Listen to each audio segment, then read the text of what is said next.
So today we're going to talk about how to brew a great French press at home. So you always want to start with freshly ground coffee. And today with this, we are going to be using a 16:1 ratio. So that's 25 grams of coffee to 400 grams of water. And like I said, for good coffee at home, you always want to make sure you grind before you brew.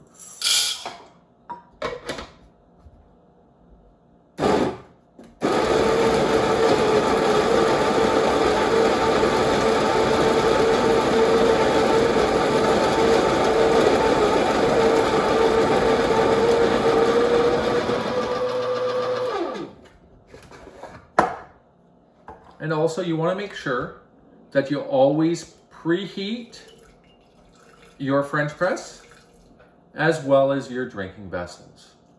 What this will allow is that your coffee will always stay hot.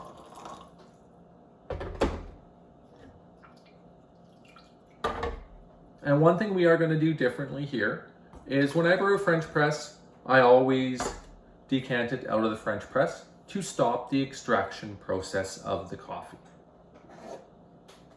So now, add our coffee to our French press.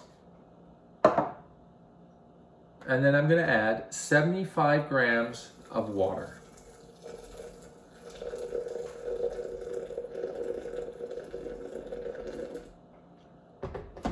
And this is going to go for a bloom of about a minute.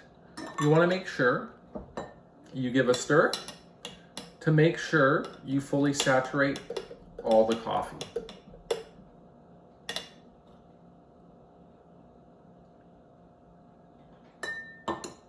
And one thing for brewing coffee at home, if you want consistency, quality, and precision, get yourself a good grinder, preferably a burr grinder over a blade grinder, and a scale. That way you can be consistent with every time you brew.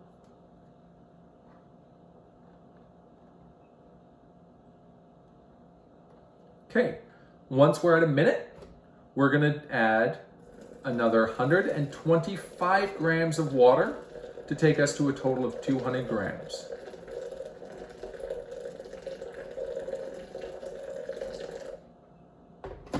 And this part's gonna brew for about 2.5 minutes. One of the good things that you'll find with a French press is it will always shine with a medium or a dark roast coffee, because you've got a lot more of the oils in the cup because you're not using a paper filter that is absorbing some of the oils. So you get a lot more texture. It's a lot heavier on your palate. So that's why it shines for the medium to darker roast coffees. And it's a little bit more user-friendly. It's very easy to brew French press at home and to be able to get a good consistent coffee, as opposed to a Hario or a Chemex, which takes a little bit more attention to detail and a little bit more awareness to what you're doing.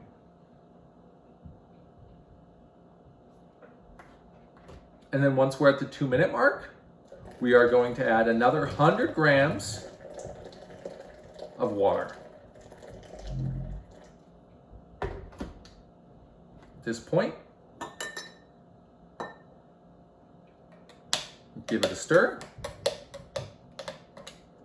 Because the difference that we have with a French press over other methods is this is an immersion method as opposed to a pour over. And immersion is where the coffee is immersed in the water for the extraction, as opposed to pouring the water over top and it filters down. So this part at the 300 grams will go for 3.5 minutes before we add our last little bit of water.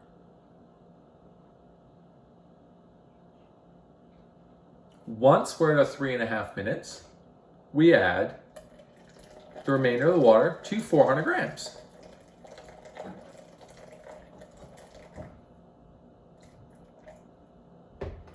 At this point, we put our lid on to keep the heat, and this is going to sit for a minute before we plunge. At this point, you can dump out the hot water out of your drinking vessels.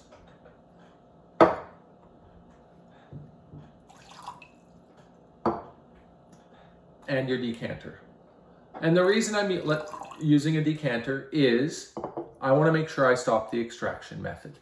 You won't need a decanter if you're going to pour straight from the French press to the cups where you've got no coffee left. But if you come back for a second cup, you want to make sure you decant so you don't over extract the coffee.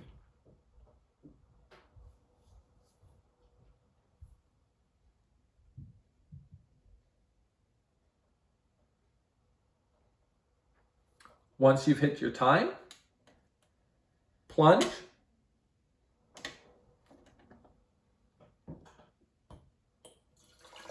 pour,